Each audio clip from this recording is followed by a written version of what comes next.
Nous nous trouvons dans un camp de réfugiés. Nous avons beaucoup d'arrestations à faire cette nuit. Il y a ici une population très dense, une des plus denses au monde.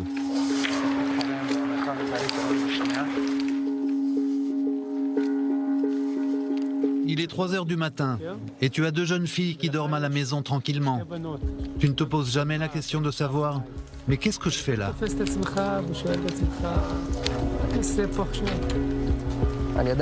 Je sais exactement pourquoi je suis ici, et elles aussi le savent.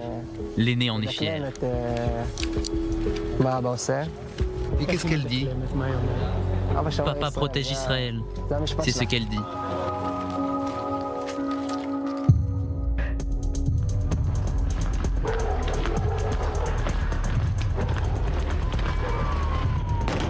Nous sommes avec l'unité d'élite des 12 Devanim, cerise en hébreu. Nous voulions comprendre depuis l'intérieur ce qui motive ces soldats de l'ombre, l'une des unités antiterroristes les plus actives en ce moment. En général, ils préfèrent de beaucoup rester discrets, à l'abri des regards et des caméras. Qu'est-ce que ça vous fait de voir des journalistes ici? C'est bizarre, ça nous stresse. C'est la première fois que ça arrive. Cette nuit, nous allons devoir prendre le contrôle du camp de réfugiés. Nous devons rechercher et arrêter de nombreux individus qui prévoient de perpétrer des attentats très bientôt.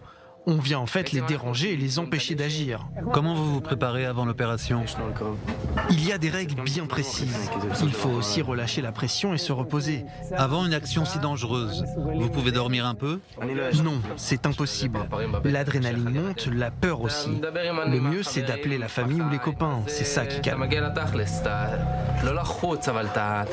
Pendant notre formation, nous sommes repoussés dans nos plus forts retranchements, aux ultimes limites. Et nous y sommes tellement habitués. Je me souviens de ma première opération, c'était dingue. Dès que nous sommes arrivés, le muezzin de la mosquée a commencé à crier. Les portes se sont ouvertes et tout ce que je ressentais, c'est que j'étais en plein entraînement. J'étais très calme.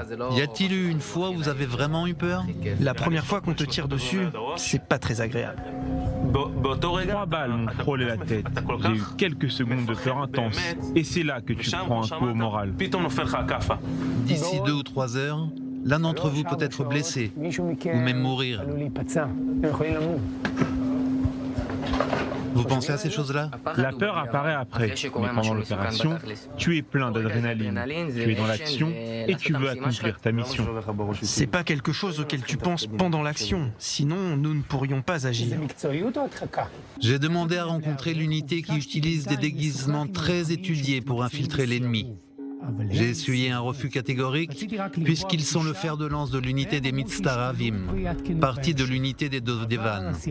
Aujourd'hui, il s'agit d'un véritable commando professionnel, comprenant des tireurs d'élite, des forces sachant rentrer en contact avec l'ennemi et neutraliser les terroristes.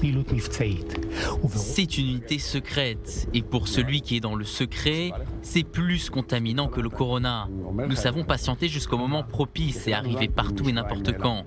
Chaque nuit, c'est tout le temps, comprendre et évoluer, tirer les leçons des actions passées sans perdre de temps.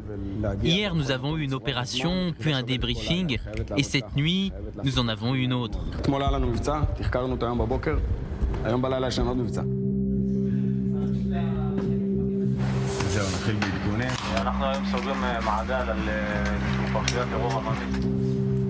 Nous agissons aujourd'hui contre un groupe terroriste. Nous rentrerons par ici.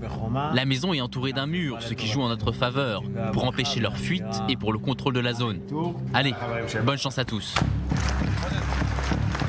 Les services de renseignement du Shabak ont donné des indications du lieu et de l'heure où seront présents les terroristes.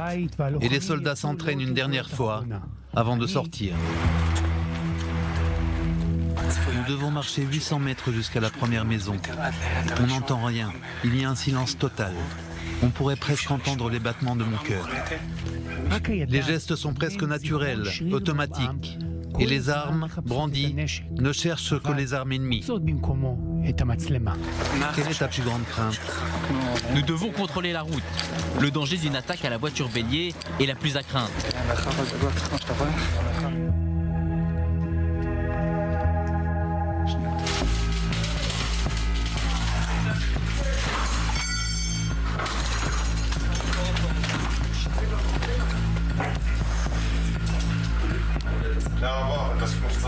quelques secondes, les soldats investissent les lieux d'un activiste ayant participé à des attentats.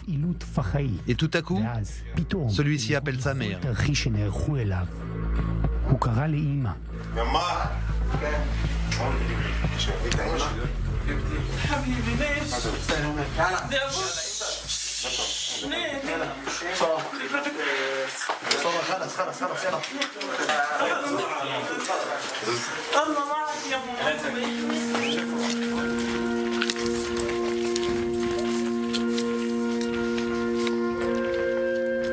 Pendant l'arrestation, le terroriste a appelé sa mère.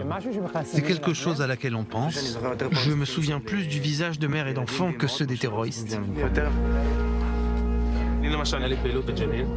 Moi, j'étais en opération dans Jenin. Nous rentrons dans une maison et arrêtons un terroriste que je tiens près de moi. Soudain, sa fille de 3 ou 4 ans se lève, me voit et commence à pleurer comme si j'étais la chose la plus terrible qu'elle ait vue dans sa vie. Et elle a couru enlacer son père. Après l'opération, c'est quelque chose que j'ai longtemps gardé en tête.